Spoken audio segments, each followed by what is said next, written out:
Welcome to Medify. So we will discuss today pharmacology. In pharmacology, we are discussing about general pharma. In general pharma, the topic we will be covered today is volume of distribution and elimination of drug. So let's start our first topic of today without wasting time. Volume of distribution. Volume of distribution. Just a second. So what is the definition? Important है इसकी definition, रट लेना इसकी definition, समझाऊंगा definition क्या, लेकिन pre definition रट लेना. Volume of plasma required to contain drug in equivalent concentration. Second point, it is false. Yes, it is false or apparent volume of plasma. Apparent volume of plasma. अब सुनना बोल क्या रहा है और चाहता क्या है बोलना. सपोज ये तुम्हारी ब्लड वेसल है, ठीक है, ये क्या है, ब्लड वेसल है, और ये है ऑर्गन.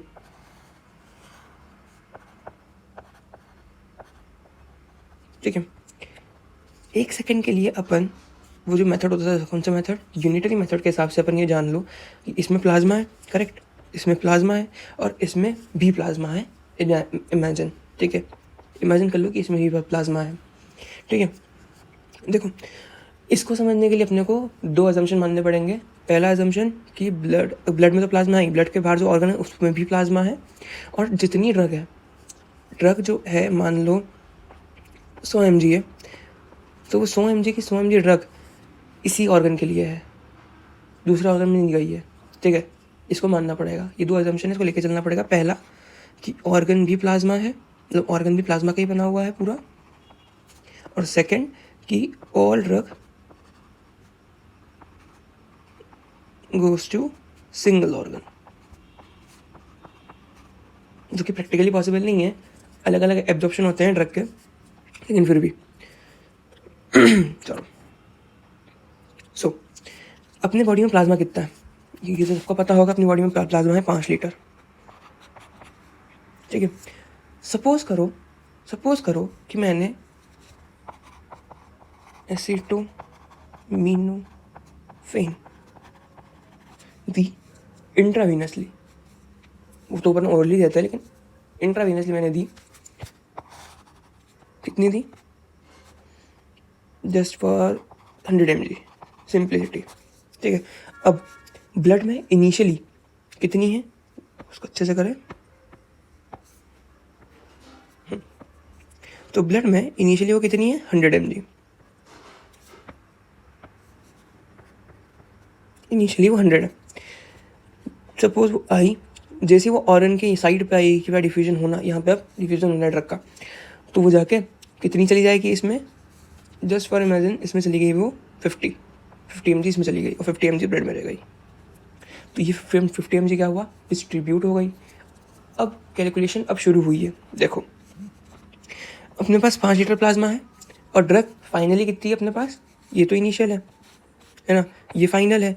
तो इनिशियल ड्रग है 100, फाइनल अपने पास 50, तो फाइनल ड्रग कितनी अपने पास 50. मतलब 5 लीटर प्लाज्मा रिक्वायर्ड है 50 mg एसिटोमिनोफेन को संभालने के लिए. संभालने मतलब इन द सेंस कि इसको इक्विवेलेंट कंसंट्रेशन में रखने के लिए, ताकि वो ऑर्गन से इक्विवेलेंट रहे.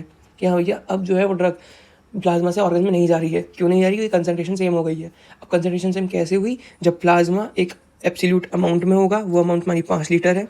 ठीक है, नाउ इमेजिन कि टोटल वॉल्यूम डिस्ट्रीब्यूशन कितनी है. तो अगर ये प्लाज्मा 5 लीटर है 50 mg के लिए, तो कितनी गई है ऑर्गन में, 50 mg. वो भी तो प्लाज्मा है, तो वो भी उतना ही होगा. तो कितना होगा, तो वो भी 5 लीटर होगा plus 5 litre.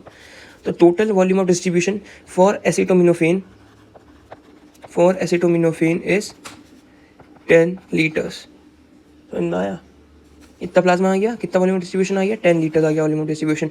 The volume of plasma required to contain drug in equivalent concentration, it is a false or apparent volume of plasma. Really नहीं है, ये ए पेरेंट है।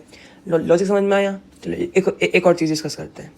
देखो, अगर मैंने इसको 100 mg दी और ये 100 mg से मान लो कि ब्लड में मेरे पास, क्योंकि मैं ऑर्गन तो देख नहीं सकता कितनी गई है, वो तो नहीं देख सकता, लेकिन ब्लड में देख सकता हूँ, तो मैंने इनिशियली 100 mg दी।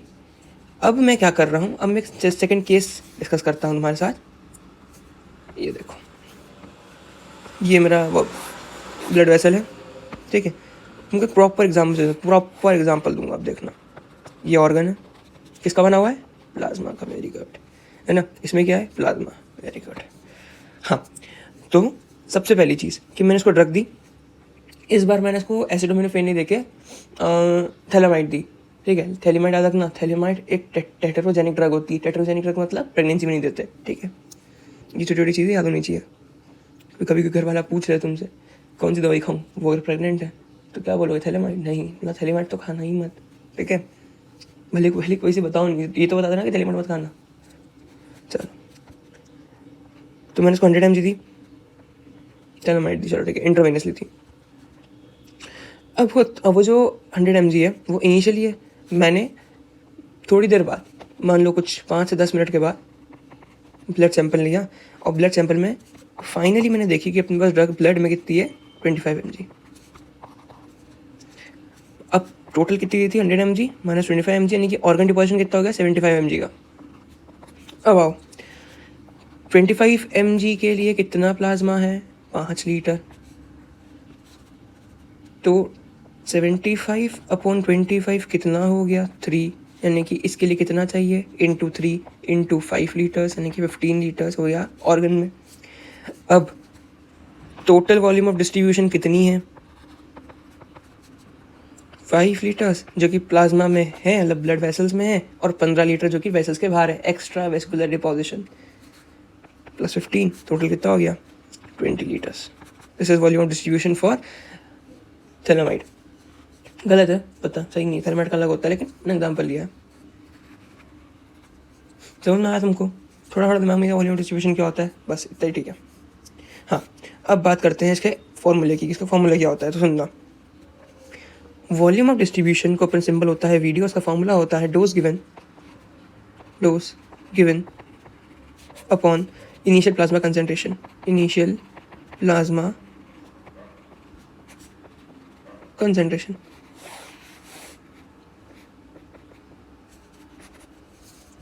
ठीक है। ऐसे में कि मैंने डोज दिया, ये इनिशियल है। बुक्स में ये माना गया है कि ड्रग डालते से ही डिस्ट्रीब्यूट हो गई है, ड्रग डालते से ही इंस्टेंटली डिस्ट्रीब्यूट हो गई है। तो यहाँ पे जो अपन ने फाइनल की बात करी ना, वो आएगी, वो तुमको लिखा रहेगा क्वेश्चन में, पेपर में, ठीक है। वैसे न्यूमेरिकल्स बहुत कम आते हैं, लेकिन फिर भी factor affecting VD,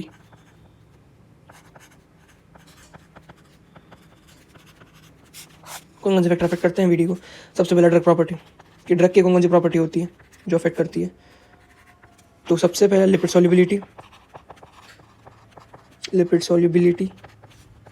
directly proportional to VD, क्योंकि जितना ज़्यादा ऑर्गन में चले जाएगा जितना ज़्यादा लिपिड सॉल्युबल होगा वो। Second is plasma protein binding inversely proportional है। Third is affinity towards organ,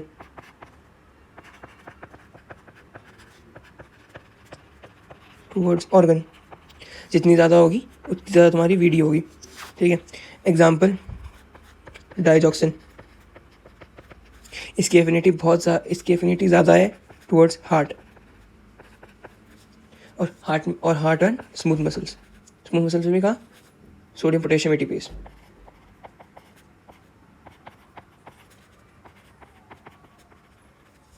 ठीक है। ये तो कहानी थी तुम्हारी ड्रग की। अब बात करते हैं मतलब जो तुम्हारा पेशेंट है उसके कौन कौन से फैक्टर हैं जो कि अफेक्ट कर सकते हैं ड्रग की वॉल्यूम ऑफ डिस्ट्रीब्यूशन। सबसे पहला एज, अगर छोटा बच्चा है और तुमने अगर उसको हाई डोज में ड्रग दे दी तो ऑब्वियसली वो टॉक्सिसिटी क्रॉस कर देगा, ठीक है। Second, weight. थर्ड, जेंडर, कुछ ड्रग्स मेल के लिए बनी है, कुछ ड्रग्स सिर्फ फीमेल के लिए बनी हुई है। तो वॉल्यूम डिस्ट्रीब्यूशन को अफेक्ट करेंगे। फोर्थ, प्रेगनेंसी, टेट्रोजेनिक ड्रग नहीं देनी होती प्रेगनेंसी में।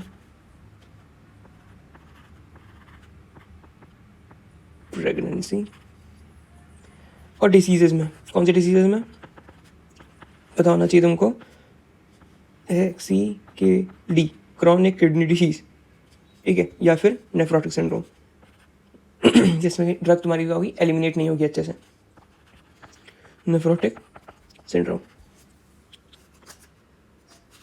तो इन सब में तुम क्या करोगे, इन सब में तुम डोज कम कर दोगे ड्रग का। उसके बाद अपन बात करते हैं किसकी, प्लाज्मा प्रोटीन बाइंडिंग की। यस, ये अलग सा क्वेश्चन आता है पेपर में प्लाज्मा प्रोटीन बाइंडिंग पे। तो याद रखना प्लाज्मा प्रोटीन 2 होती है, ठीक है, 2 होते हैं। सबसे पहला होता है एल्बुमिन,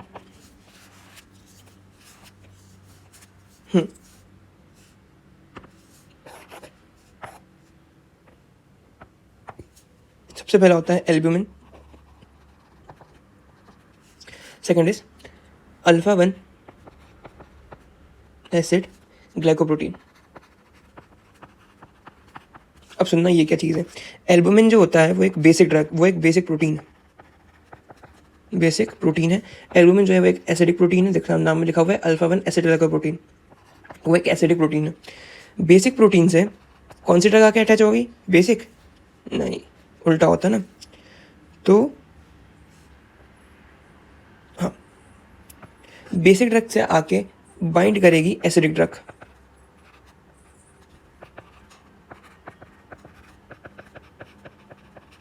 और एसिडिक प्रोटीन से बाइंड करेगी आके बेसिक ड्रग।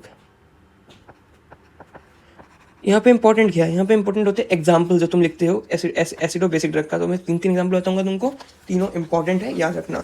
एसिडिक ड्रग में सबसे पहले एग्जाम्पल लिख लो एस्पिरिन का, सेकंड लिखना वॉरफेरिन, एंड थर्ड लिखना एंटी एपिलेप्टिक ड्रग। मैंने बोल रहा हूँ कि इसके अलावा कुछ नहीं है, ये 3 एग्जाम्पल इंपॉर्टेंट, तो ये याद रख लेना बस। देखो कि ज़्यादा बता दूंगा तुम याद ही नहीं रख पाओगे, मतलब क्या, एग्जाम में तो लिखना जाएगा, इतने तो याद होने चाहिए कि एग्जाम में लिख के आ जाओ। और यहाँ पे बेसिक ड्रग में CCB, calcium channel blocker, second opioids, and third beta blockers. अगर तुमने फार्मा थोड़ी बहुत पढ़ी होगी तो बीटा ब्लॉकर कौन से थे, वही थे लोल, लॉट्स ऑफ लाफ, प्रेनालोल, डॉक्सालोल, मिथेनालोल, वो सब। से बीटा ब्लॉकर लिखना, ओपियोइड लिखना और CCB लिख देना। चलो ये हो गया। अब सबसे इम्पॉर्टेंट कहानी आती है कि प्लाज्मा प्रोटीन बाइंडिंग जो होती है, वो दिक्कत ये है कि अगर ये प्लाज्मा प्रोटीन है और इस पर कोई ड्रग आके बाइंड करी है तो ये ड्रग जो होती है टिकती नहीं है। ये इसकी दिक्कत है। जस्ट सपोज कि यहाँ पे फेनेटोइन टिकी हुई है, अभी इससे फेनेटोइन ने बाइंड करा हुआ है, ठीक है। ये क्या होगा, जैसे यहाँ पे एक और ड्रग, मान लो एक और ड्रग नहीं, अपनी ही बॉडी के कोई सब्सटेंसेस, फॉर सपोज फिनोबार्बिटोन, ये टॉक्सिक होता, ये टॉक्सिक नहीं होता, ये टॉक्सिसिटी कॉज करवा देता है फेनेटोइन की। कैसे कराएगा देखना, फिनोबार्बिटोन आया, ये दो जगह होता है। पहली चीज़, या तो ये मेटाबॉलिज्म से बन जाए अपनी बॉडी में, कैसे बन जाए, अपनी बॉडी के मेटाबॉलिज्म से बन जाए, और दूसरा जो ड्रग तुमने ली है एंटी एपिलेप्टिक, उसका ही बाय प्रोडक्ट होता है, ठीक है। दो चीज़ हमारे पास, पहली चीज़ कि या तो ये किससे बन जाए, मेटाबॉलिज्म से बन जाए अपनी बॉडी के नॉर्मल जो फिजियोलॉजिकल मेटाबॉलिज्म होते हैं वो, या तो फिर ड्रग जब डिग्रेड होता है तो उसके बाय प्रोडक्ट में ये बन जाता है, ठीक है। तो ये क्या करेगा, ये जाके फेनेटोइन को डिस्प्लेस कर देता है, फेनेटोइन क्या करेगा, डिस्प्लेस कर देगा। अब जब फेनेटोइन डिस्प्लेस होगी तो फेनेटोइन डिस्प्लेस होने से क्या होगा, इसकी फ्री कंसंट्रेशन ब्लड में बढ़ जाएगी, तो उससे क्या होगा, उससे वॉल्यूम ऑफ डिस्ट्रीब्यूशन बढ़ जाएगा, उससे तुम्हें टॉक्सिसिटी बढ़ जाएगी, ठीक है। और इस फिनोमेना को क्या बोलते हैं, drug displacement. The reversible and non specific site of plasma protein is the main cause of drug displacement. इसको लिखो, क्या है main cause, the reversibility and non specific site of binding. कोई कई बार बाइंड कर लेता है, कोई किसी को डिस्प्लेस कर देता है। ऐसा नहीं होता। जो ड्रग आपस में एक ग्रुप के होते हैं वही एक दूसरे को डिस्प्लेस करते हैं। मान लो ये फेनिप्रिन बैठी है, अगर इसको एस्पिरिन आकर डिस्प्लेस नहीं कर सकती, ठीक है, इतना तो है कि इसको एस्पिरिन आकर डिस्प्लेस नहीं करेगी, एक स्पेसिफिक ग्रुप का ही होगा, वही इसको डिस्प्लेस करेगा। Is the main cause of drug displacement. ठीक है, नेक्स्ट एग्जाम्पल तुमको देता हूँ मैं, इंपॉर्टेंट एग्जाम्पल है, ये देखो। अपन ने खाई एस्पिरिन, ठीक है, प्लाज्मा प्रोटीन पे बाइंड था सल्फोनाइल यूरिया, जो कि एक मेटाबोलाइज प्रोडक्ट है अपनी बॉडी का। कौन? Sulfonyl urea. तो भैया मैंने खाई एस्पिरिन, इसको बोलते हैं टॉल ब्यूटामाइड।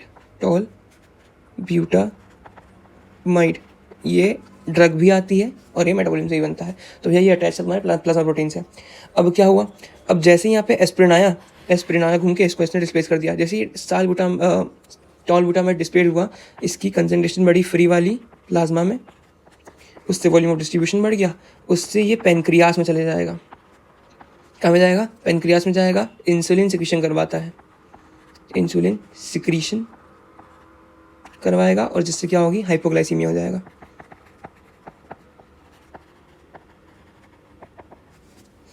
ठीक है, हाइपोग्लाइसीमिया।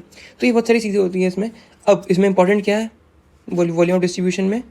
ये देखो, इंपॉर्टेंट एनवीडी। सबसे पहला loading dose. What is loading dose? Initial dose for gaining required amount in plasma. तो इसका फॉर्मूला क्या होगा लोडिंग डोज का? LD is equals to volume of distribution VD into target concentration. ठीक है, सेकेंड इज हीमोडायलिसिस।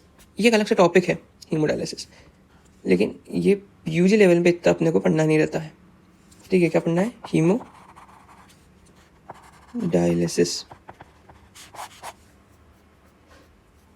हीमोडायलिसिस क्या होता है? ट्रीटमेंट होता है ड्रग पॉइजनिंग का। जब ऐसी कोई सी जगह जो टॉक्सिसिटी क्रॉस करा रही है वो जब बढ़ जाए या टॉक्सिसिटी क्रॉस करा दे तो अपन हीमोडायलिसिस करते हैं, ट्रीटमेंट ऑफ ड्रग पॉइजनिंग।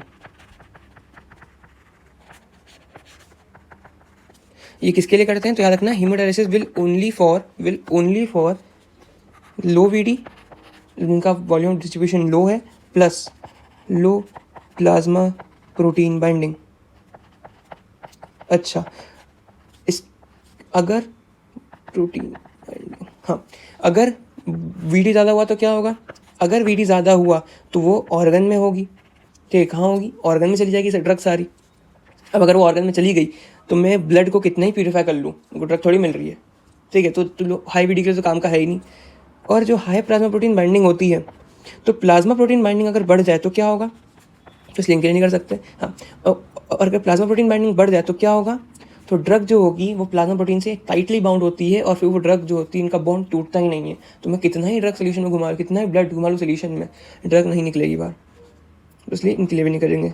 कि सिर्फ किसके लिए करेंगे? जिनका VD लो है और लो प्लाज्मा प्रोटीन बाइंडिंग है। इसके बाद एक टॉपिक आता है अपने पास विच इज रीडिस्ट्रीब्यूशन। छोटा टॉपिक है रीडिस्ट्रीब्यूशन। ये टॉपिक नहीं, एग्जाम्पल है वैसे छोटा सा। देखो क्या होता है रीडिस्ट्रीब्यूशन, रेट पेन से फटाफट बताता तुमको मैं। देखो, एक ड्रग होती है थियोपेंटॉन। कौन सी? थियोपेंटॉन। ये क्यों होती है? याद रखना, ये होती है सेडेटिव ड्रग। अब सुनना, इसका काम क्या है? सेडेशन कहाँ होगा? ब्रेन के अंदर। तो क्या होगा? ये ड्रग आई। अब चूंकि ब्रेन हाईली परफ्यूज ऑर्गन है, मतलब ब्लड सप्लाई उसकी बहुत ज़्यादा है, मतलब बहुत अच्छी ब्लड सप्लाई है उसकी, हाईली परफ्यूज ऑर्गन है, तो ये ड्रग आएगी, ब्रेन में जाएगी, सेडेशन कॉज करवाएगी। सेडेशन कॉज कराने के बाद में इसके पास दो ऑप्शन है। तो ये काम तो खत्म हो गया इसका पास दो ऑप्शन है। पहला, या तो ये फैट में रिस्टोर हो सकती है, या तो ये यूरिन में एक्सक्रीट हो सकती है।